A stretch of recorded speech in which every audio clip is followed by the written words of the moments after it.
আজকে আমি কোর্টে সারাদিন ছিলাম, আমার যতগুলো মামলা সব আজকে আদালত ডিসমিস করে দিয়েছে। আমার এখানে একটা প্রশ্ন ছিল আজকে, কিন্তু উনি করতে দেয়নি।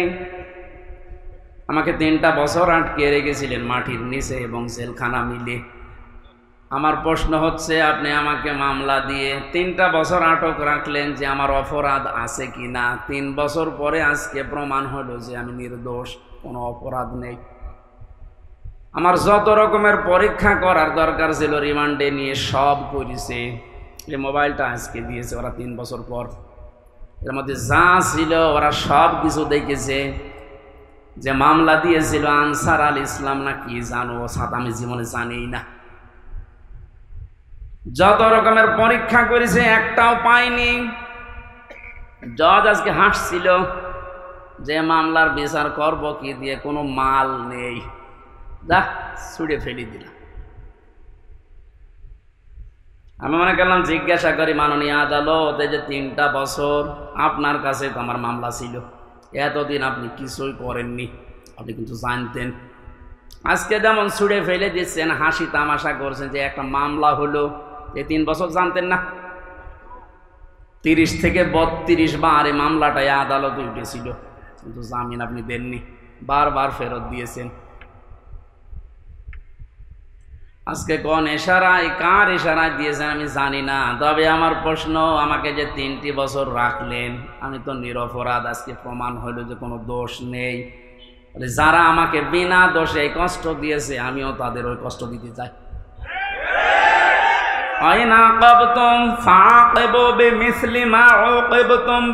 যতটুকু অত্যাচারিত হও অতটুকু করো। তা আমি যেহেতু হয়েছি, কোরআন আমাকে জানিয়েছে, সুতরাং আমি যতটুকু পেয়েছি। মাটির নিচে আপনারা আমাকে রেখেছিলেন, আমার মামলার আয়ু থেকে শুরু করে উপরের যে নির্দেশদাতা পর্যন্ত প্রত্যেককে আমি 3 বছর মাটির নিচে রাখতে চাই। আমি বেশি করছি না, সমান সমান করছি। এটা যদি আপনি না করতে পারেন, আগামীতে আমার মতো আরো মানুষ বিনা কারণে 3 বছর 5 বছর না 10 বছর 15 বছর মাটির নিচে জেলখানায় থাকবে, কোনো বিচার হবে না। 15 বছর পরে লোকটা যখন বের হবে, আপনি রায় দিয়ে দেবেন যে নির্দোষ, কোনো দোষ নেই, তাহলে 15 বছর আপনি ফিরিয়ে দেন। আমার জীবন থেকে আপনি 3টা বছর নষ্ট করে দিলেন। যাদের কথা মতো এই মানুষগুলো তো কিয়ামতে মামলার আসামি হবে, কারণ আল্লাহ আপনাকে মাফ করবে না যতক্ষণ হামজা মাফ না করে। কারণ আপনি আল্লাহর ক্ষতি করেননি, ক্ষতি করেছেন হামজার। ওটা যদি হক্কুল ইবাদ হতো, হক্কুল্লাহ হতো, আল্লাহ মাফ করে দিত।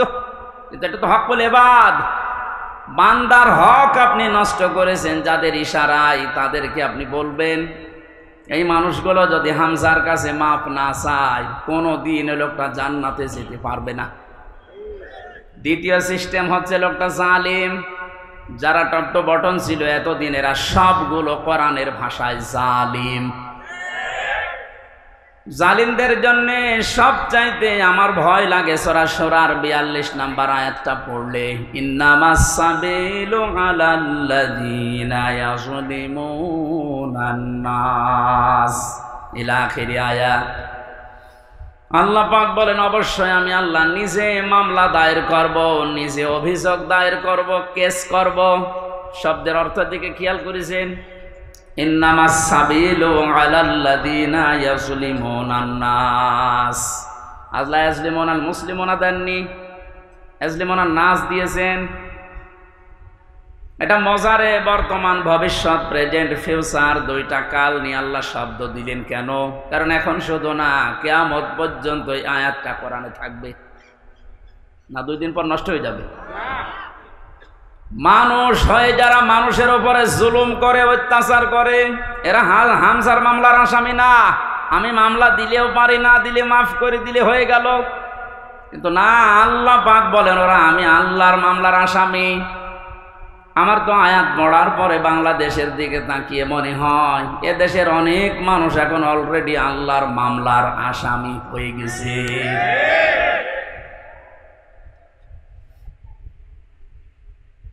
যিনি বিচারপতি, যিনি রায় দেবেন, তিনি যদি মামলার বাদী হয়, বলেন আপনার পক্ষে রায় আসার সম্ভাবনা আছে? আমার পক্ষে তত বিচারপতি ছিল অনেকগুলো, সিএমএম কোর্টে, জজ কোর্টে, হাইকোর্টে পর্যন্ত, কিন্তু শুধু উপরের নির্দেশ পাইনি, এজন্য লিখে নাই। অথচ যিনি নিজে রায় দেবেন, যিনি নিজে নির্দেশ দেবেন, আলাইসাল্লাহু বিআহকামিল হাকিমিন, সব চাইতে বড় বিচারপতি যিনি, তিনি আল্লাহ। আপনার মামলার আসামবাদী। আমার ভয় লাগছে আমরা আবার আল্লাহর মামলার আসামি হয়ে যাচ্ছি না তো। ওয়ায়াবগুনা ফিল আরদি বিগাইরিল হক, অন্যায়ভাবে পৃথিবীতে বিদ্রোহ করে যারা বেড়ায়, এই দুই প্রকার মানুষ আল্লাহর মামলার আসামি। আর এই দুই প্রকার মানুষ এখন বাংলাদেশে বেশি। আগস্টের 5 তারিখ থেকে আজকের এই 2 তারিখ পর্যন্ত তাকান, এই 26-27 দিনে কত ভাবে চেষ্টা চালাচ্ছে কি করে বিশৃঙ্খলা তৈরি করা যায়, বিদ্রোহ করা যায়, দুনিয়া অশান্ত করা যায়। আমি আপনাকে বলছি, আমি আপনাকে ভালোবাসি, বাঁচাতে চাই। কোরআনের চোখ লাগিয়ে দেখতে পেলাম এই দেশে 5 তারিখের পর থেকে 2 তারিখ পর্যন্ত যারা শান্ত হয়ে যাওয়ার পরে বিশৃঙ্খলা করার চেষ্টায় আছেন, পৃথিবীর মানুষকে বোঝাতে চাঁদে যে শান্ত নেই, কত রকমের ক্রু তৈরি করে ইস্যু লাগিয়ে আপনি চেষ্টা চালিয়েছিলেন। তওবা করে ফিরে আসেন, নয়তো আপনি আল্লাহর মামলার আসামি। আমি আশা করি আপনি কথা বুঝেছেন। যদি না বোঝার ভান করে উল্টা পাল্টা ধারণা করেন, আপনার কপালে হেদায়েত আল্লাহ দেবে না। এই যে কপালে হেদায়েত দেবে না, এটা তো আমি বানালাম। হ্যাঁ, আল্লাহু লা ইয়াহদিল কওমাজ জালিমিন, ইহদি এটাও মোজারে, বর্তমান, ভবিষ্যৎ, প্রেজেন্ট, ফিউচার। আল্লাহ বলেন আমি জালেমদেরকে হেদায়েত দিচ্ছি না, দেব না। আর সুর তোলা হচ্ছে ওদেরকে মাফ করে দেন, তা আমি মাফ করে করব কি? আল্লাহ তো হেদায়েত দেবে না জালেমদের। কারণ এত কঠিন নিকৃষ্ট আল্লাহর কাছে শব্দটা।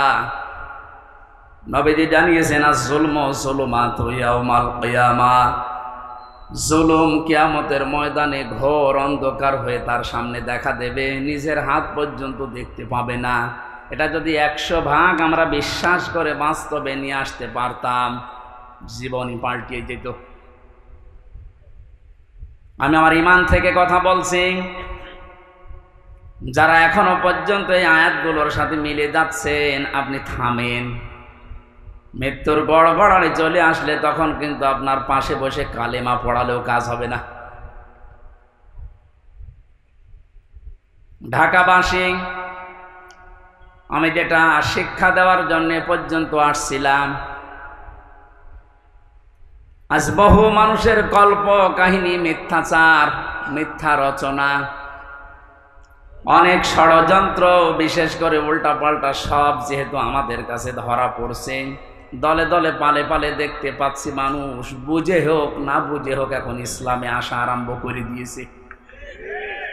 এটা কেন দিল? কোরআনে কারীম জানিয়েছে ইযা জাআ নাসরুল্লাহি ওয়াল ফাত ওয়া রাআইতান নাসা ইয়াদখুলুনা ফি দীনিল্লাহি আফওয়াজা। আল্লাহ পাক বলেন, হে নবী, যখন আমার সাহায্য আসবে তখন আপনি বিজয় দেখতে পাবেন। কিছু না হলেও কিছু আমরা পেয়েছি। আল্লাহর সাহায্য আসার কারণেই কিন্তু আমরা বিজয়ের স্বাদ পেয়েছি। মানুষ যে পরাধীন থাকলে কি হয়, এটা এই 27 দিন আমি টের পেয়েছি। সবচেয়ে বেশি টের পেয়েছিলাম মাটির নিচে যতদিন ছিলাম। ওই সময় চোখের ওপরে কালো কাপড় বাঁধা, আমার হাতে পেছনে হ্যান্ডকাপ দেওয়া, পায়ে ডান্ডা বেড়ি দেওয়া, মাজায় দড়ি দিয়ে যখন টেনে নিয়ে যেত, মনে হচ্ছে এ পৃথিবীতে সব চাইতে বড় অসহায় আমি। তো মাটির নিচে অবস্থায় ছিলাম। আপনারা উপরে যারা ছিলেন, বিবেক দিয়ে বলেন তো, আপনারা অসহায় ছিলেন না? গত কয়েকদিন আগে কুষ্টিয়ায় বাংলাদেশ জামাত ইসলামী ওলামা বিভাগের আয়োজনে 500 আলেম সব ঘরানা থেকে নিয়ে এসেছিল। কত? 500। ওনারা আয়োজন করেছিল 500 750 উপরে আলেম এসেছে পুরা কুষ্টিয়া জেলা থেকে, সব ঘরানার। প্রায় 2.5-3 ঘন্টা আলোচনা হয়েছে, কোনো সমস্যা না, কিচ্ছু পাইনি। আমি নিজেও ছিলাম। আপনি একটু ভাবেন তো, 5 তারিখের আগ পর্যন্ত 500 না 5 জন আলেম এক জায়গায় বসলে নিরাপদে থাকতে পারত? স্বাধীনতার পরাধীন কি অবস্থা, বাস্তবতা এইটা। এই অনুষ্ঠানটা করতে হলে 5 তারিখের আগে 14 জায়গায় পারমিশন নেওয়া লাগতো, তারপরও অনুমতি মিলত না। এ মানুষগুলো তো সেই মানুষই আছে। এখন 14 জায়গায় নতিনা ডাক্তার ইউনূস বলেছেন, এদেশে কোরআনে কারিমের কথা ওইভাবেই হয়ে অন্যান্য ধর্মের কথা যেভাবে চালু আছে। হিন্দুদের পূজা, ওদের দুর্গা পূজা, সরস্বতী পূজায় যদি অনুমতি না লাগে, পাহারা দেওয়া হয়, কোরআনের অনুমতি লাগবে কোন কারণে? কিছু মানুষের কিছু চিন্তাধারায় আল্লাহ তাকে মাফ করেন। কবি নজরুলের জীবনে ওইরকম আমল আমি ওনার জীবনী পড়ে পাইনি, কিন্তু কিছু কিছু কথা এত দামি, আমার মনে হয় আল্লাহ ওই কথাগুলোর কারণে ওনারে মাফ করে দেবে। এই লোকটা যে ঘোষণা দিল, কোরআনের পক্ষের লোক না বিপক্ষের লোক ওটা আমি বলছি না, কিন্তু যে ঘোষণা দিল, এই 17 বছরে কোনো মুসলমান তো এই ঘোষণা দিতে পারে নাই। আরো বিরোধিতা করতেন আপনি।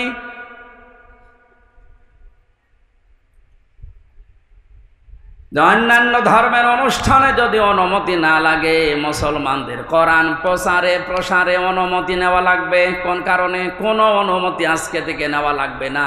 যেখানে যতটুকু পারেন কোরআনের কথা ওই ফোর্সি বলবেন, যেটা আল্লাহ জানিয়েছে। ওনার পরের দিন এই দেশের ডিসিএফ এর প্রধান যিনি গোয়েন্দা বিভাগের আমারে কল দিয়েছিল, আমার মাহফিল ছিল ওই দিন গাইবান্ধা, আমারে ডাক দিয়ে বলছে, হুজুর কোরআনের কথা বলতে দেশে 56,000 বর্গ মাইলের কোনো ইঞ্চিতে আর বাধা নেই। যে ফোর্সে আল্লাহ জানিয়েছে আপনি ওই ফোর্সে বলবেন। কেউ যদি কোনো জায়গায় একটু শব্দ করে শুধু একটু জানাবেন, আমারে সেভ করে রাখবেন, ও ঠ্যাং ভেঙে ফেলবো। আমি বললাম, স্যার আপনি এতদিন কোথায় ছিলেন? বলছে আমি কেবল দায়িত্ব পেয়েছি।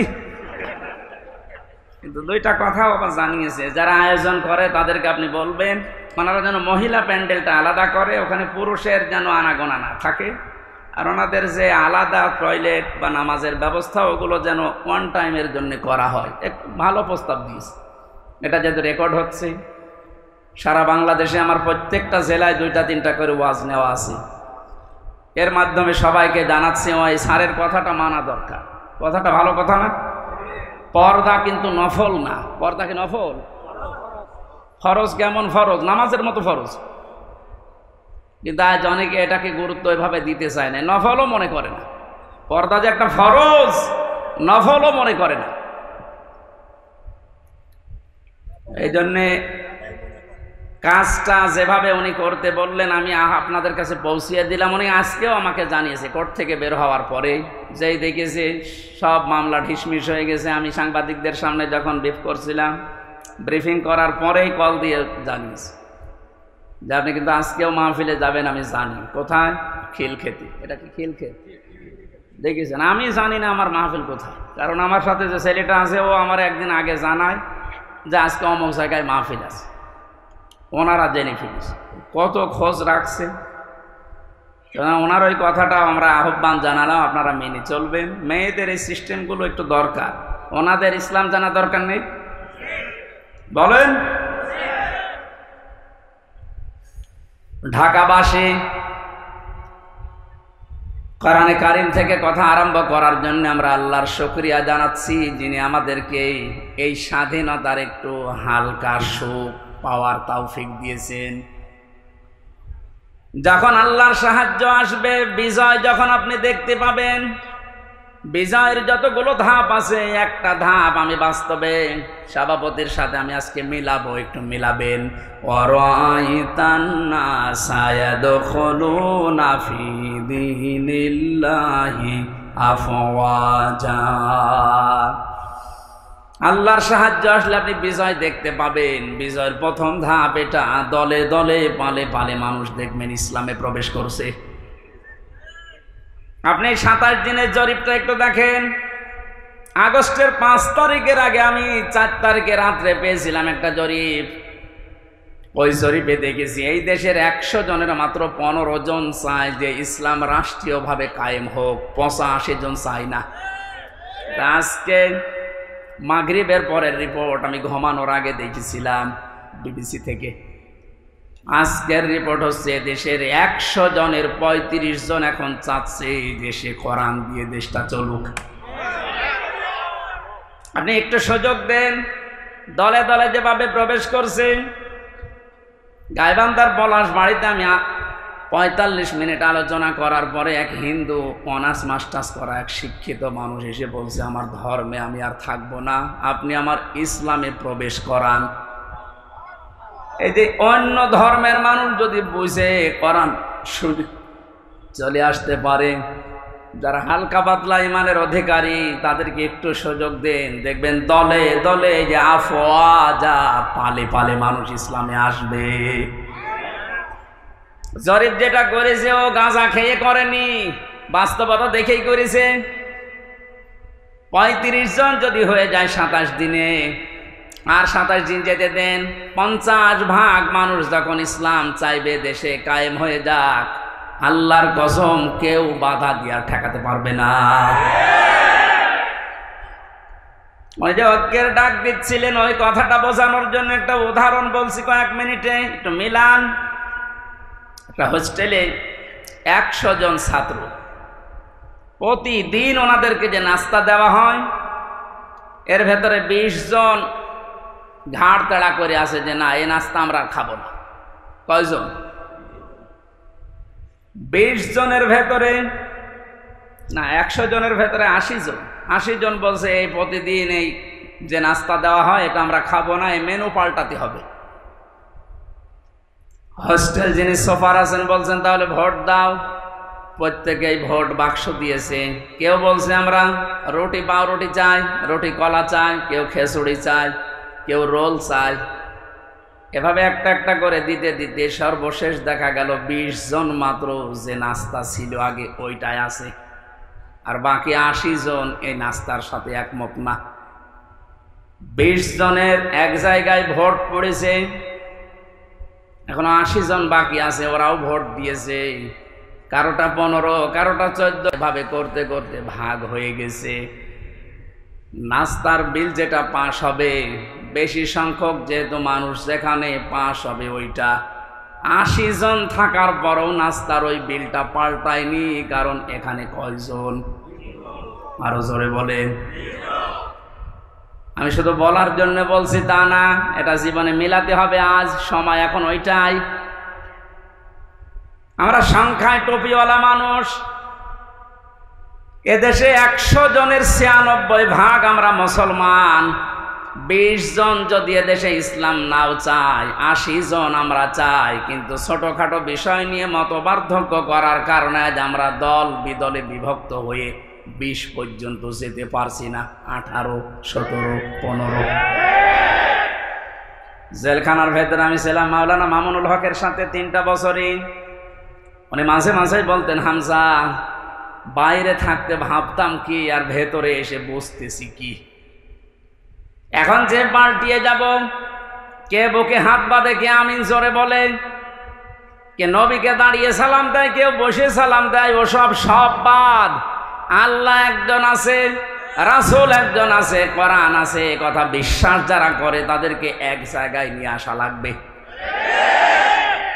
ইহুদি, খ্রিস্টান, বৌদ্ধ, মুশরিক যারা, ওরা কিন্তু এই ধোঁয়াগুলো তুলে আমাদেরকে আলাদা আলাদা করে রেখেছে। এই জন্য 80 জন হওয়ার পরও 20 জনের সাথে পারছি না। এক কথা বলছেন। যেভাবে চলতেছে, আশা করছি কোরআনের এই আয়াতটা বাস্তবে আল্লাহ আমাদেরকে দেখাবেন। আরাআইতান নাসা ইয়াদখুলুনা ফি দীনিল্লাহি আফওয়াজা। দলে দলে পালে পালে যেভাবে মানুষ ইসলামে আজ দীক্ষিত আর আরম্ভ হয়েছে, আল্লাহ পাক যেন চর্ম চোখে দেখার তৌফিক দেন যে কোরআন দিয়ে 56,000 বর্গ মাইল চলছে। সুখ এবং শান্তি শব্দ দুইটা। শোক 3টি বিষয়ের নাম, শান্তি 4টা বিষয়ের নাম। বাস্তবে ছোট জীবনে বহু দেশ আমি ঘুরেছি।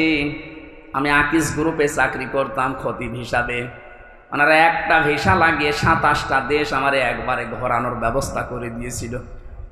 যদিও 3 বছর জেলে থাকার কারণে আমার ভাগ্য হয় নাই, তারপরও আমার ব্যক্তিগতভাবে বহু দেশে আমি গেছি। সুখ শান্তি এটা কিনতে পাওয়া যায় না।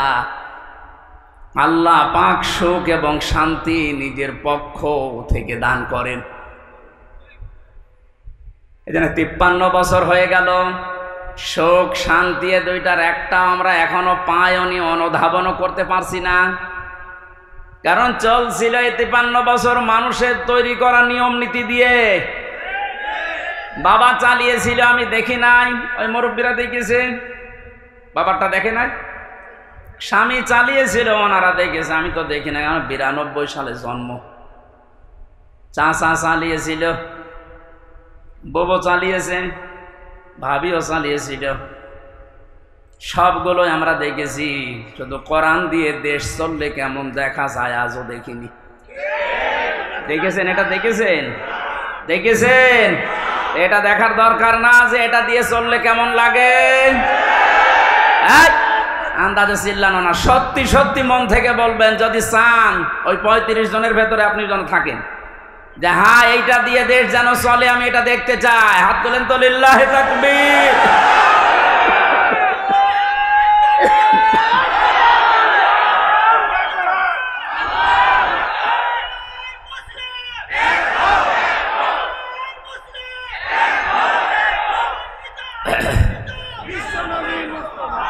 আলহামদুলিল্লাহ ভাই।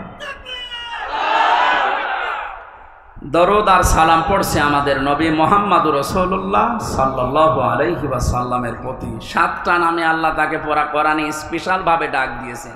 কয়টা? 7টা। 1 নম্বরে নাম দিয়েছেন ইয়াসিন। ইয়া হরফে নেদা, ইয়া মানে হে, সিন মানে সাজ্জেদ। তাফসিরে কাবীর আল্লামা ফখরুদ্দিন রাজি রহমতুল্লাহ আলাইহি উনি ব্যাখ্যা করতে গিয়ে সিনের অর্থ দিয়েছেন 5টা। আমি গতানুগতিক কথা বলি না। যারা আছেন যদি হেদায়েতের নিয়তে কথা শোনেন, আমি আশা করছি কোরআন আপনাকে পথ দেখাবে। আর কোরআন শরীফ যদি কাউকে হেদায়েত দিতে না পারে, ও যেন বিশ্বাস করে ওর কপালে আর হেদায়েত নেই।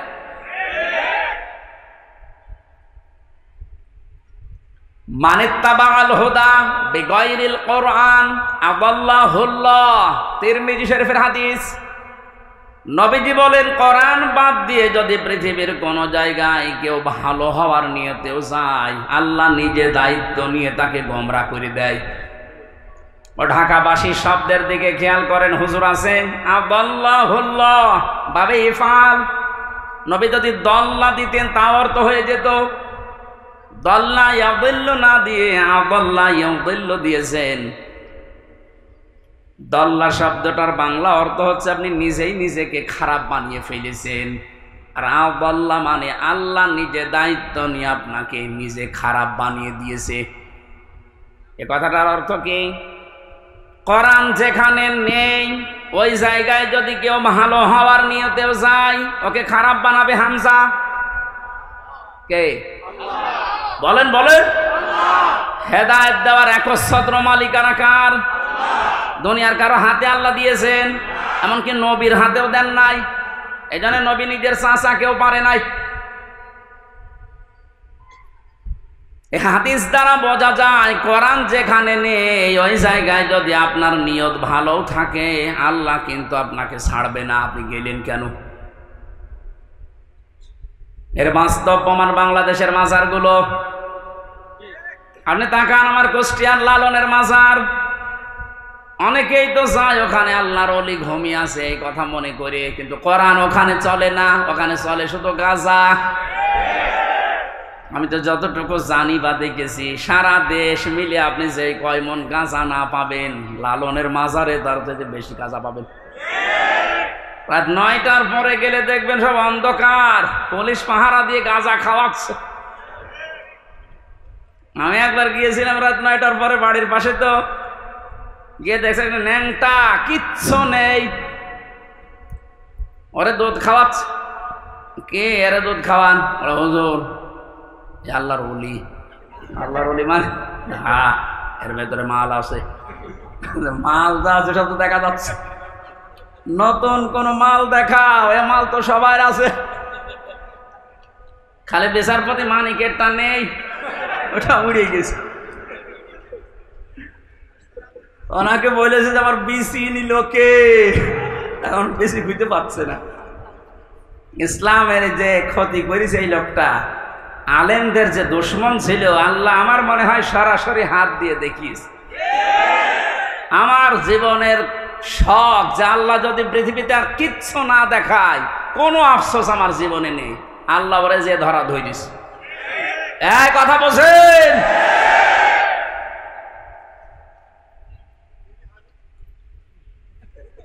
এই লোকটার সম্পর্ক আমি শুনেছি জেলখানায় থাকতে। ওই ছোট হুজুরটা আমার সাথে ছিল, ওই যে রফিকুল ইসলাম মাদানি, 2 মাস ছিল। আমার বলছে, হামজা ভাই আমারে প্রথমে রিমান্ডে নিয়ে রাত 12:30টার দিকে নিয়ে গেছে ওই হাতির ঝিলে। ওরা উলঙ্গ করেছে আমারে। আমি তো এমনি ছোট মানুষ, আমার জিনিসপত্র ছোট, আসলে ছোট। আমারে নিয়ে পুরা উলঙ্গ করে একটা সিগারেট হাতে ধরিয়ে দিল।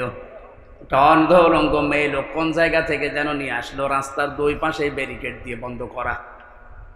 এটা কোরআন শরীফ আমার সামনে একেবারে সত্য বলছি। আমাকে যা বলেছে ওই ফাঁসির কয়েদখানায় তাই বলছি। অর্ধ উলঙ্গ মেয়ে লোকটা আমার পাশে দাঁড় করিয়ে ছবি তুলছে আর বলছে এটা সকালে ছেড়ে দেব, দেশের মানুষ বুঝবে যে হুজুর কেমন। এত অসহায় লাগছিল ওই সময়। আমি তো এমনিতে ওদের সাইজে চাইতে একেবারেই ছোট, আর মেয়েটা আমার ওর কাঁধ পর্যন্ত আমি অর্ধ উলঙ্গ। কোথা থেকে যেন ভাড়া করে নিয়ে এসেছে।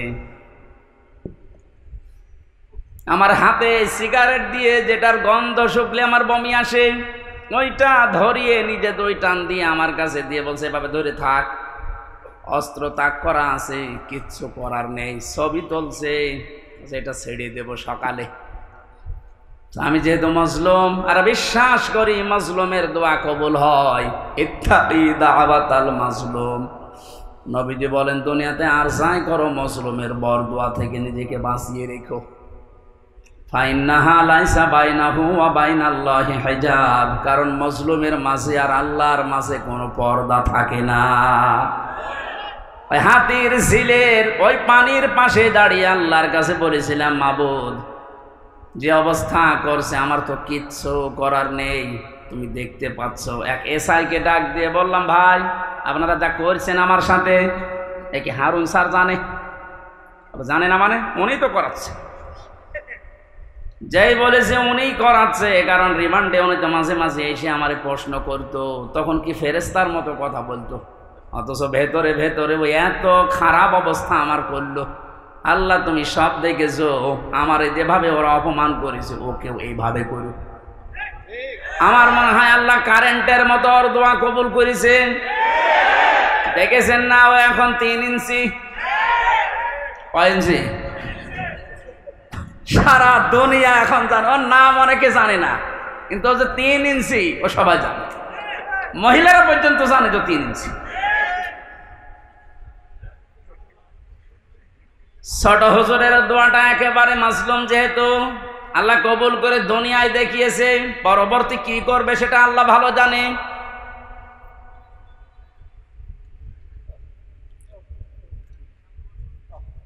যেটা বোঝার জন্য বাস্তবে ইয়াসিন শব্দটা আমি নিয়ে আসলাম। আমি আশা করব আপনাকে ইয়াসিনে পাল্টাবে। অনেকে মনে করে ইয়াসিন সূরা পড়লে 10 খতম কোরআন শরীফের সওয়াব হয়, তো কেন হয়?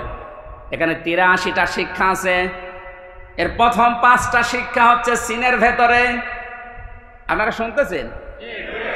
আল্লাহ ডাক দিয়েছেন ইয়াসিন,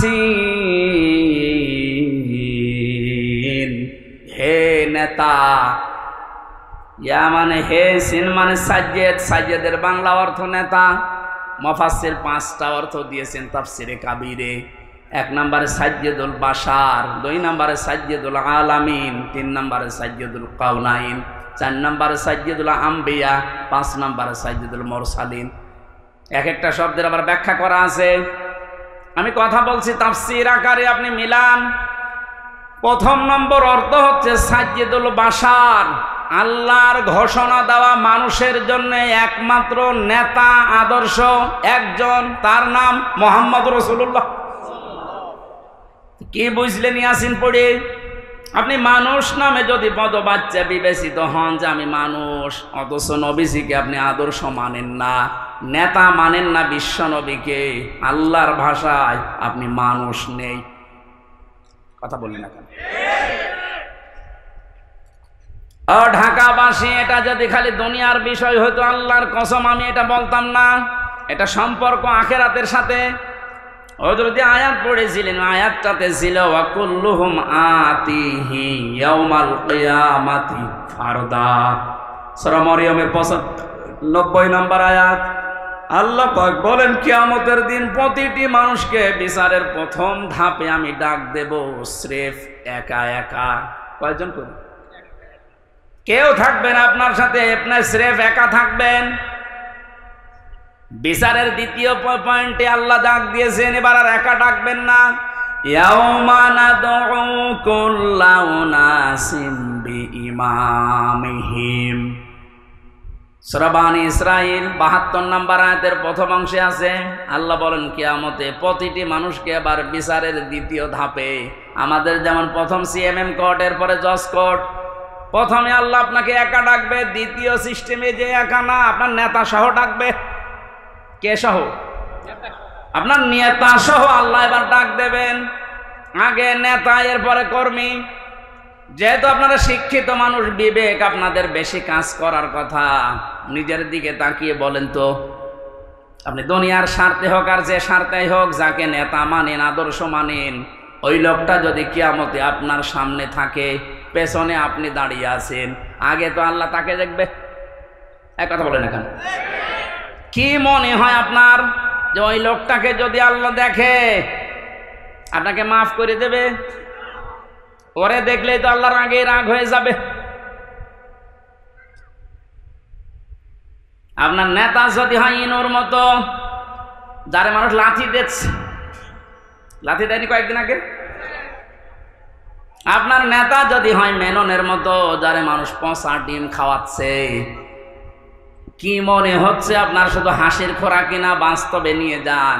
নিজেই এখন বলছেন না, ওই লোকটা যদি সামনে থাকে আল্লাহ আমারে মাফ করবে না, এরকম নিজেই যদি এখন ধারণা করেন, আপনি বিশ্বাস করতে পারেন আপনি ধরা খেয়ে বসে আছেন। আমি আপনার শত্রু না, আমি আপনাকে বাঁচাতে চাই। কারণ এই দুনিয়ার জীবনে যদি শেষ হয়ে যেত, এই ওয়াজ আমি করতাম না। যেহেতু আর একটা জীবন আছে, এক্ষুনি পাল্টাতে হবে। নেতা যাদের ঠিক নেই, এই মুহূর্তে আপনি পাল্টাবেন। ওয়াজ শুনতে আসলেন কেন? আপনি যদি নাই মানতে পারেন, নিজেও কোরআন শরীফ পড়েন না, হামজা বলছে আপনি মানেনও না, আপনি কি হয়েছেন? এই মুহূর্তে সিদ্ধান্ত পাল্টান। যাদের নেতা ঠিক নেই, আপনি ধরা খাচ্ছেন। সুতরাং এমন মানুষকে নেতা মানা লাগবে যে লোকটা আল্লাহ এবং রসুলকে মেনে চলে। আর এটা নফল না, এটা ফরজ।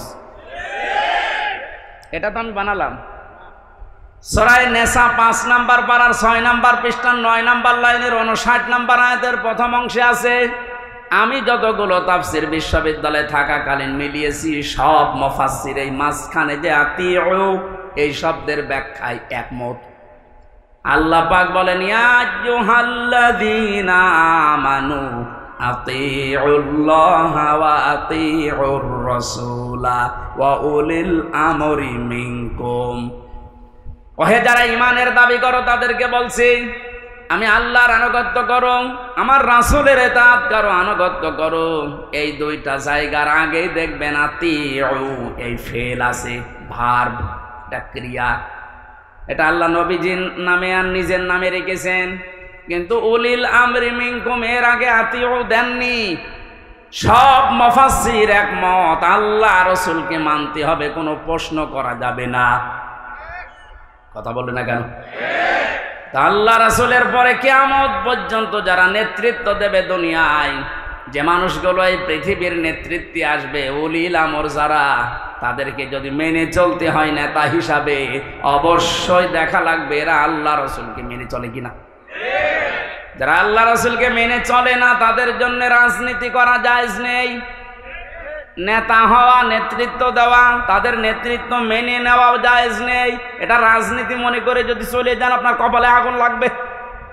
সূরা বাকারার 124 নম্বর আয়াত, وَإِذِ ابْتَلَىٰ إِبْرَاهِيمَ رَبُّهُ بِكَلِمَاتٍ فَأَتَمَّهُنَّ قَالَ إِنِّي جَاعِلُكَ لِلنَّاسِ إِمَامًا।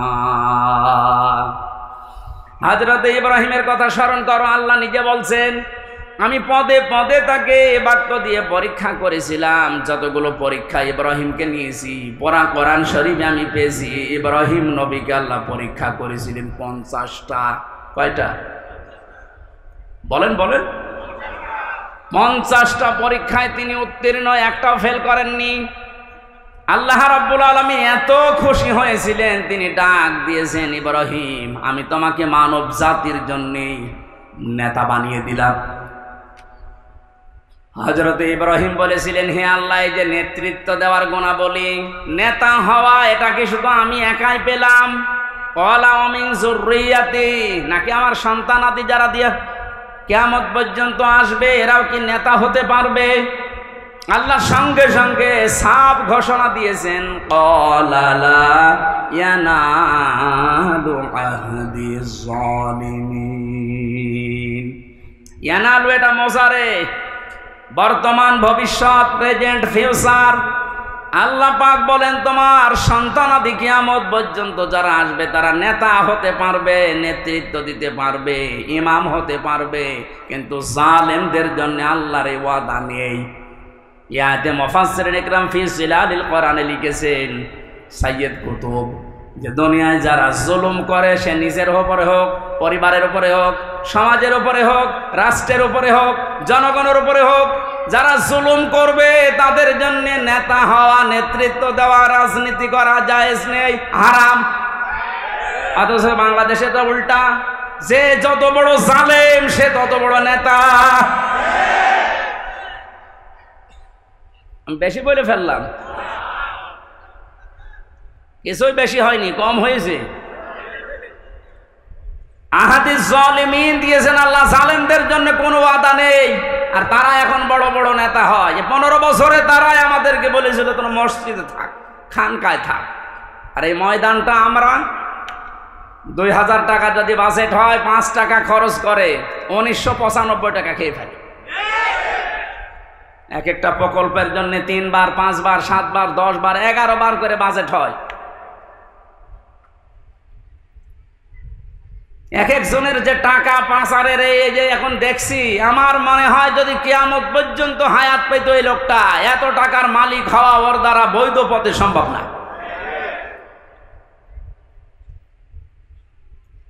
যেন ইয়াসিন শুধু পড়লে 10 খতম কোরআনের সওয়াব হয়, তা আপনি তো মানবেন। ইয়াসিনের প্রথমটাই তো মানেন না। এই নেতৃত্বের কথা বললেই বলে রাজনীতি। আরে ভাই, রাজনীতি মানে রাজনীতি এটা কোরআনের পাঠ না। 903 জায়গায় আছে রাজনৈতিক কথা, ডাইরেক্ট ইনডাইরেক্ট মিলে। আপনি সেইটাকে অস্বীকার করে না বোঝার ভান করে চলে যাবেন, আর আল্লাহ আপনাকে ছেড়ে দেবে। আশা করছে আপনার আদর্শ ঠিক করবেন, আর এক্ষুনি মোক্ষম সময়। এরপরও যদি কেউ না বোঝার ভান করে থাকেন, আসেন এদিকে, আপনাকে ছড়ি কোদাল দিয়ে বোঝাচ্ছে। বোকারি শরীফ দিয়ে, কোরআন শরীফ দিয়ে ওর হবে না, ওরে দেওয়া লাগে বাকারি শরীফ। আমি আসিন, এরা তো ব্যাখ্যা শেষ করতে পারবো না। নির্ধারিত আমরা আয়াত পড়েছিলাম 8, 9, 10, 3টা আয়াত পড়েছি সূরা মারিজ থেকে। কয়টা?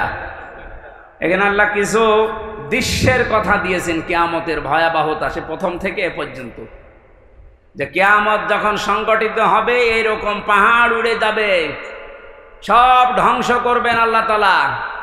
একথা বলতে বলতে এই কঠিন মুহূর্ত যখন তৈরি হবে, এই মুহূর্তে মানুষের অবস্থা কি হবে আজকের আলোচনার বিষয়। এজন্য আমি মিলিয়েছি মুক্তিপণ। এটা বানিয়েছিলাম জেলখানায় থাকতে। জনাব এটিএম আজহারুল ইসলাম, নাম শোনেননি? এই লোকটা এখনো পর্যন্ত জেলে আছে। উনি একদিন একটা বই পাঠিয়েছিল, মুক্তিপণ, লেখক সৌদি আরবের। উনি বলছে, হামজা এটা পড়বা, জনগণের সামনে কথা বলো, মানুষ যেন পরিবর্তন হয়, এটা অনেক ভূমিকা পালন করবে। আমি পড়াটা 2-3 বার এই 3 বছরে শেষ করেছিলাম। দেখলাম যে হ্যাঁ, পরিবর্তন হওয়ার যদি মন থাকে, এই মুক্তিপণ এই শব্দটা মানুষের ভেতরে ঢোকাতে পারলে মানুষ আসবে ফিরে। আল্লাহ কিয়ামতের একটা বিশাল কঠিন ভয়াবহ দৃশ্যের কথা নিয়ে আসতে গিয়ে এই জায়গায় আমাদের কাছে এসে থামলেন। একটা মিলাবেন নিজের সাথে। এবার আল্লাহ রাব্বুল আলামিন বলেন, ওয়ালা ইয়াসআলু হামিমুন হামিমান ইউবাসসারুনাহুম। সেদিন শহীদের পরিচয় দেবে না। এই যে হামিমুন মানে অন্তরঙ্গ বন্ধু, শহীদ বলা হয়। একে অন্যের যখন দৃষ্টিগোচর করা হবে, একে অন্যের সামনে যখন নিয়ে আসা হবে, কেউ কারো পরিচয় দিতে চাইবে না। রব্বুল আলামিন বলেন, এই লোকটা কি করবে? হে নবী আপনি জানেন, ইয়াবাদুল মুজরিমু লাউ ইয়াফতাদি মিন আযাবি ইয়াউমিযিন বিবানি। এই লোকটা মুক্তিপণ হিসাবে নিজের সন্তানকে প্রথমে আল্লাহর কাছে বলবে, আল্লাহ এটা দিয়ে দিলাম, আমার এই ছেলে মেয়ে দিয়ে দিলাম, আপনি আমাকে বাঁচান আজকে। আমি আয়াতটা পড়ার পরে মিলিয়েছিলাম আমার ফারিহার সাথে। আমার এই ছোট মেয়েটা আমি জেলখানায় যাওয়ার আগে 1 বছর বয়স ছিল, এখন ওর বয়স 4 বছর। ওর কথা যখন মাঝে মাঝে মনে হতো, আমি একটার সাথে মিলাতাম যে বিবানী, আল্লাহ কিয়ামতের দিন সন্তান মানুষ দিতে চাইবে মুক্তিপণ হিসাবে, তো এটা তো আমার সাথে মিলছে না। আমি আয়না ঘর থেকে শুরু করে ডিবি অফিসে এই মাটির নিচে গুম হওয়া থেকে শুরু করে জেলখানার এই ফাঁসির কন্ডেম সেলে থেকে বিচ্ছিন্ন ছিলাম, যোগাযোগ কষ্ট পেয়েছি। কিন্তু আমার মেয়েটাকে আমি যে ভালোবাসি এখনো পর্যন্ত, আল্লাহ রসুলের পরে পৃথিবীতে সবচাইতে বেশি ভালোবাসি এখনো আমার ওই ছোট মেয়েটাকে। আল্লাহ নিজে তৈরি করে দিয়েছে। অথচ আল্লাহ বলছেন, ফারিহাকেও কিয়ামতে হামজা তুই বলবি যে এটাও দিয়ে দিলাম, আমারে বাঁচাও। এটা আমার বিশ্বাস হচ্ছে না যে না এটা হবে না, এটা হওয়া কথা না। আল্লাহ বলেন শুধু ফারিহাকে না, ওয়াসাহিবাতিহি ওয়া আখি, মানুষ তার স্ত্রী এবং তার ভাইকে পর্যন্ত মুক্তিপণ দিতে চাইবে। ফাসিলাতি হিল্লাতি তওবে, শুধু স্ত্রী আর ভাই না, নিজের জ্ঞাতি গোষ্ঠী যারা তাকে আশ্রয় দিত, প্রশ্রয় দিত, সামাজিকভাবে, রাজনৈতিকভাবে, পারিবারিকভাবে, গোষ্ঠীগতভাবে যারা তাকে বিপদে পড়লে আশ্রয় দিত, এদেরকেও বলবে আল্লাহ এদেরও দিয়ে দিলাম। এটা আজকে আমি মেলালাম হাজী সেলিমের সাথে। যেভাবে গালিগালাজ করছিল কোর্টে তোলার সময়, কত টাকার মালিক আপনি বলেন তো হাজী সেলিম। অথচ যে গাল আজকে খেয়েছে, যে ডিম খেয়েছে, তাও এতগুলো প্রশাসনের মানুষ পাহারা দেওয়ার পরেও ও আজকে হাও মাও করে কাঁদছিল ইজলাসে দাঁড়িয়ে।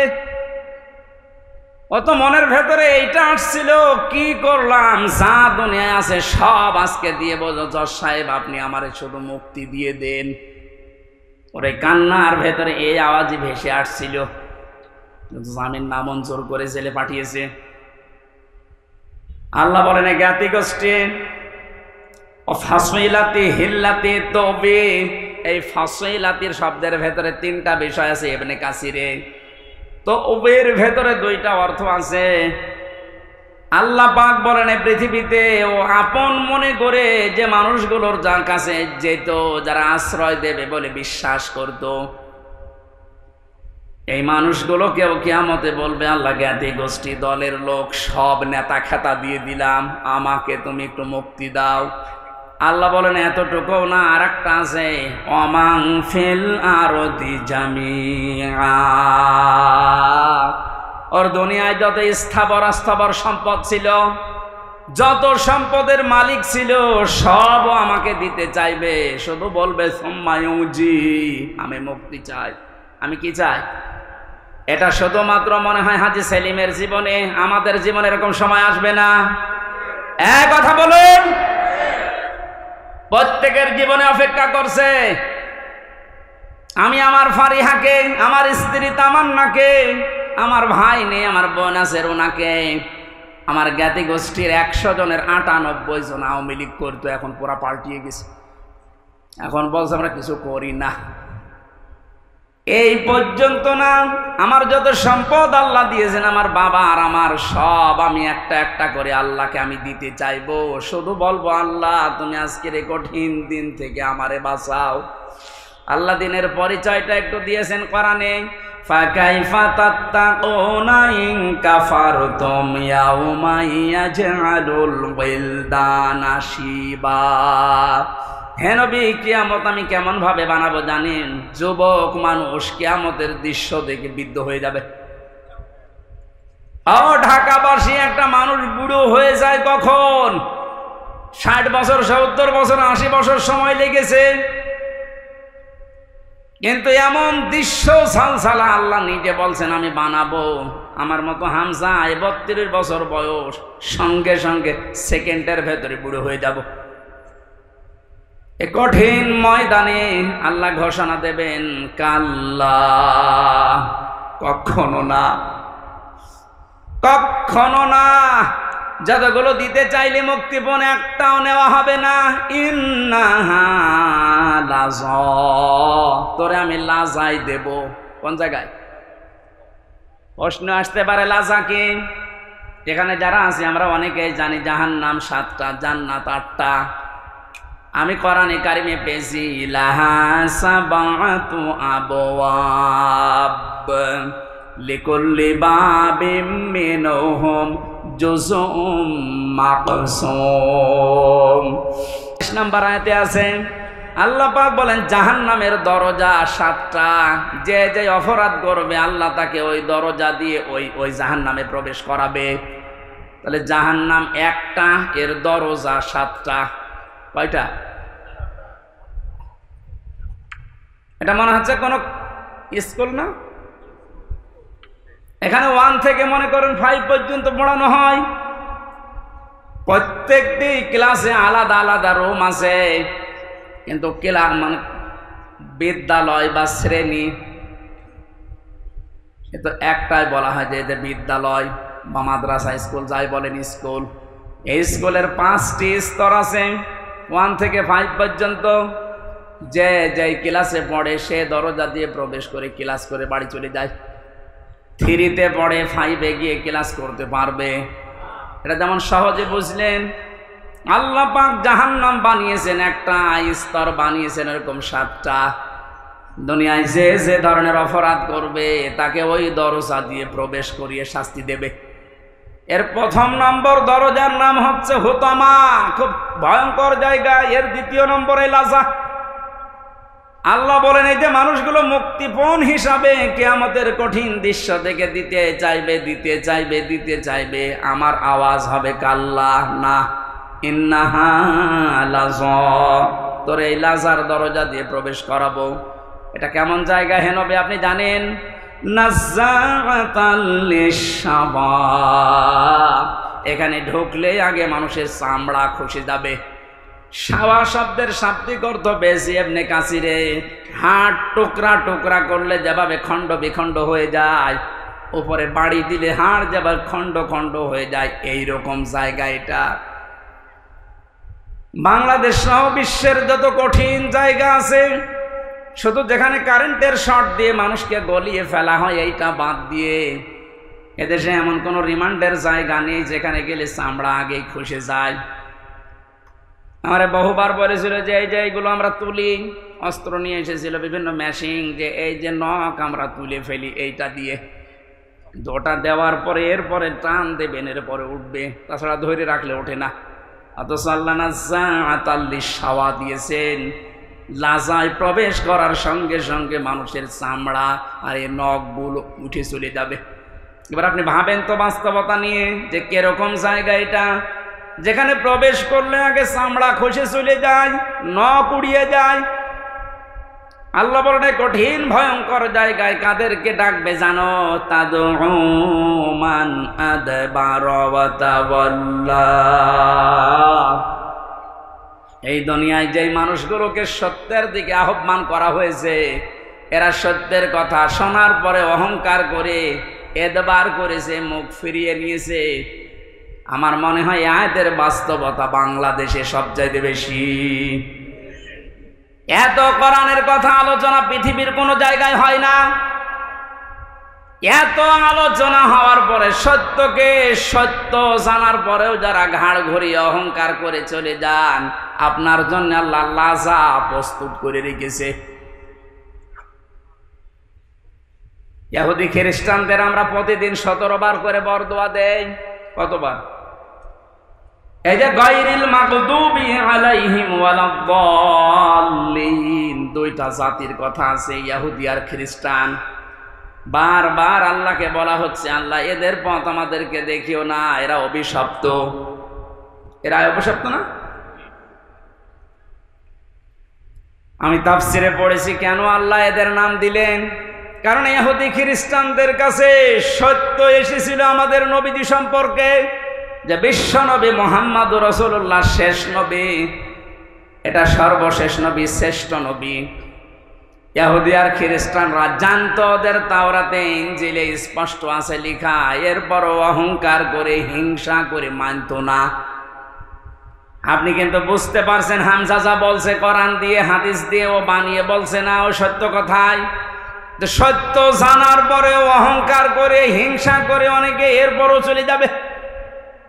এদের জন্যই লাজা। 2 নম্বরে যারা মাল সম্পদ জমা করে আর বারবার সংরক্ষিত রাখার চেষ্টা করে। আজ হাজারো মানুষে বাংলাদেশে চরিত্রের আছে, বৈধ অবৈধ নেই, মাল জমা করে যাচ্ছে। ইয়াহসাবু আন্না মালাহু আখলাদা, ও মনে করে এটা আমার কাছে স্থায়ীভাবে থাকবে। শুধু জমা করে শেষ না, এটা সংরক্ষণ করার জন্য কত কায়দা কৌশল। এদেশে জায়গা হয় না, বেগম পাড়া বানাচ্ছে। এদেশে জায়গা হয় না, সুইস ব্যাংকে রাখছে যেন সংরক্ষিত থাকে। সম্পদ উপার্জন করা নিষেধ না, বৈধ পদ বাদ দিয়ে যারা অবৈধ পরে উপার্জন করার পরে এগুলো যারা সংরক্ষণ করার চেষ্টায় আছেন হক আদায় না করে, তার মানে যাকাত দেওয়ার হক ছিল আপনি দেননি, দান সাদাকা করার অর্থ ছিল আপনি করেননি। বৈধ বৈধ না ভেবে শুধু জমা করা, এভাবে যারা জমা করে গিয়েছেন আর সংরক্ষিত রাখার জন্য চেষ্টা চালিয়েছেন, আপনার জন্য লাজা। আমাকে সহ যারাই শুনলাম, আল্লাহ তুমি লাজা থেকে আমাদেরকে বাঁচাও, বলেন আমিন। বাংলার মুসলমানেরা, পৃথিবীর জমিনটা আপনি যদি বদ্ধ জায়গায় কিছুদিন থাকেন, আপনার কাছে স্পষ্ট ধারণা চলে আসবে মাটির নিচে সরকার আমাদেরকে দিয়ে লস হয়নি, আমার কষ্ট হয়েছে, লস হয়নি। দুনিয়ার জীবনটা আগে যে দৃষ্টিতে দেখতাম, পুরা দৃষ্টি আমার পাল্টিয়ে গেছে। আল্লাহ তাআলা বলেন, আমাল হায়াতুদ দুনিয়া ইল্লা মাতাউল গুরুর, পৃথিবীর জমিনটা ধোঁকা। বাস্তবে এখন দেখছি ঠিক 100% আসলে ধোঁকা। আপনার মা বাবা ধোঁকা, স্ত্রী ধোঁকা, সন্তানাদি ধোঁকা, আপনার নেতা খেতা দলের লোক সব ধোঁকা। মনে করছেন না মা বাবার সম্পর্কে কথা বললো কেন? ধোঁকা। আপনি বাস্তবে নিয়ে যান, দেখবেন।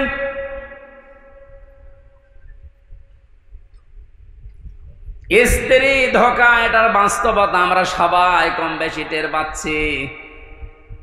আপনি যদি একটু শ্বশুর শাশুড়িকে অপমান করার চেষ্টা করেন, আপনার আপন বউ আপনার পর হয়ে যাবে। শ্বশুর শাশুড়ি বাদ দিলাম, স্ত্রীর ভাইকে অপমান করে একটা কথা বলেন, যত সুন্দর স্ত্রীর ব্যবহার হোক, সেকেন্ডে পাল্টিয়ে যাবে। দুনিয়ার সব কিছু যখন ধোঁকা ধোঁকা বলে আল্লাহ ঘোষণা দিয়েছেন, আমরা এই ধোঁকার পেছনে পড়ে থেকে আমাদের বিশাল আখিরাত আমরা যেন নষ্ট করি না ফেলি। আমি সহ যারা এসেছি, আল্লাহ তুমি আমাদেরকে ইখলাসের সাথে এগুলো মেনে চলার তৌফিক দাও, বলেন আমিন। বারাকাল্লাহু লানা ওয়া লাকুম ফিল কুরআনিল আযীম। অনেক রাত হয়ে গেছে। আমি মালয়েশিয়া ছিলাম কয়েকদিন আগে। মাওলানা মিজানুর রহমান আজহারি, জাকির নায়েক, এনারা বলছিল কথা বলতে হলে সর্বোচ্চ রাত 9:30 থেকে 10টায় অনুষ্ঠানগুলো শেষ করা লাগবে, কারণ আমাদের এই শরীরে পুলিয়ে ওঠে না। এমনিতে 3 বছর যা খেয়েছি, শরীরের ভেতরে মাল মশলা সব নষ্ট হয়ে গেছে। এবার স্বাভাবিক হতে আমার সময় লাগবে। আমি জেলখানায় মেয়েদের পারিবারিক জীবন নিয়ে, যেহেতু ওখানে 100 জনের 70 জন এই পারিবারিক মামলার আসামি, এগুলো লিখেছিলাম, লিখে একটা বই করেছি। বইটা গাড়িতে আছে, নিয়ে নিজের স্ত্রীকে, মেয়েকে, মাকে পড়াবেন। ওনাদের সম্পর্কে যেহেতু আলাদা কিছু বলতে পারলাম না, বইটা নিয়ে যাবেন, গাড়িতে পাওয়া যায় কোথায় যেন। ওইটা নিয়ে মেয়েকে, মাকে, বউকে, বোনকে, এদেরকে পড়াবেন। আশা করছি পরিবারে শান্তি ফিরে আসবে। আজকের মতো বিদায় নিচ্ছে, কারণ কালকে অনুষ্ঠান অনেক দূরে এবং ডবল আছে। বারাকাল্লাহু লানা ওয়া লাকুম ফিল কোরআনিল আযীম। যারা দায়িত্বে আছেন বাকিটা শেষ করেন। আসসালাম। আমি মুসাফির অবস্থায় আছি, এখনো পর্যন্ত অসুস্থ এবং মজলুম তো আছি। একটু মোনাজাত করে দেন ভাই। জীবনের আপনার কথাগুলো আল্লাহকে বলি। আমি সভাপতির অনুমতি নিয়ে মোনাজাত করছি। আল্লাহুম্মা আমিন। লা ইলাহা ইল্লা আনতা সুবহানাকা ইন্নী কুনতু মিনাজ জালিমিন। রাব্বুল আলামিন, সারা জীবন অপরাধ করে জীবনটা নষ্ট করে ফেলেছি। হাত উঠায় কথা বলবো, ভয় করে, লজ্জা করে। আমাদের অপরাধ যাই করেছি এগুলো যদি শরীরে লেখা থাকতো, মানুষ আমাদেরকে কুকুরের মতো ঘৃণা করে দাঁড়িয়ে দিত। অপরাধগুলো শরীরে লেখা নেই, যেভাবে গোপন করে রেখেছো, কিয়ামতে কঠিন ময়দানে তোমার ওই সাত্তার নামের খাতিরে আমাদের অপরাধগুলো গোপন করে দিও আল্লাহ। এই আয়োজনে যারা আঞ্জাম দিয়েছে, কোরআন প্রচার হবে, প্রসার হবে, মানুষ জানবে তোমার কোরআন, এই উদ্দেশ্য নিয়ে মেহেরবানি করে এই মানুষগুলোকে তুমি কোরআনের খাদেম হিসাবে কবুল করে নাও। হযরতে ওসমানের মতো বানিয়ে দাও। মাহফিলের আয়োজক যারা, বিশেষ করে আজকের মাহফিলের সভাপতি আলিম মানুষ, আল্লাহ তাআলা মাওলানা জুনায়েদ আল হাবিব, আর একজন মুরব্বী আমার সাথে নামে জেলে ছিল, মাওলানা জুনায়েদ আল হাবিব। আল্লাহ তার কাছে বহু কিছু শিখেছি, পেয়েছি। আজকের সভাপতিকে তুমি আলেম হিসাবে কবুল করে নাও। যত আলেম এখানে এসেছে, আগামীকাল যারা আসবে তাদের আসা যাওয়া সহজ করে দাও। মা বোনদেরকে তুমি ফাতিমার মতো, আয়েশার মতো বানিয়ে দাও। আল্লাহ আমার কণ্ঠটা তুমি ফিরিয়ে দাও। কথা বললেই গলা ব্যথা হয়ে যায়। কি কি খাওয়িয়েছে ওরা জেলখানায়, তুমি আমাকে দেখেছো। আমার শরীরটা নষ্ট করে দিয়েছে, স্বাভাবিক হতে সময় লাগছে। আল্লাহ তুমি শেফায়ে কামিলা আজেলা নসিব করে দাও। কোরআনের কথাগুলো সহজ সরল ভাষায় বলতে পারি, সেই তৌফিক আমাকে ভিক্ষা দাও। যে যুবকেরা এই মাহফিলের আয়োজন করেছে, আল্লাহ স্বাধীনভাবে কথা বলা, স্বাধীনভাবে চলাফেরার জন্য যে যুবকগুলো এদেশে জীবন দিয়ে গেল, আল্লাহ এদেরকে শাহাদত মঞ্জুর করো। জালেমদের নেতৃত্ব দেওয়ার কোনো অধিকার নেই, তুমি জানিয়েছো। তোমার এই কথাটা তুমি বাস্তবে প্রতিফলন করে দাও। কিয়ামতের আগে কোনো জালেম যেন এই চেয়ারে আর বসতে না পারে। বহু কিছু দেখলাম আল্লাহ, শুধু দেখতে বাকি আছে তোমার কোরআন দিয়ে সংসদ চললে কেমন দেখা যায়। চর্ম চোখে আমরা এটা দেখতে চাই যে বাংলার এই জমিনটা তোমার কালাম দিয়ে চলছে। কখন কার মরণ চলে আসে জানি না। আজরাইল আসার সঙ্গে সঙ্গে আমাদের এই মুখটা দিয়ে তুমি বের করে দিও, লা ইলাহা ইল্লাল্লাহু মুহাম্মাদুর রাসূলুল্লাহ।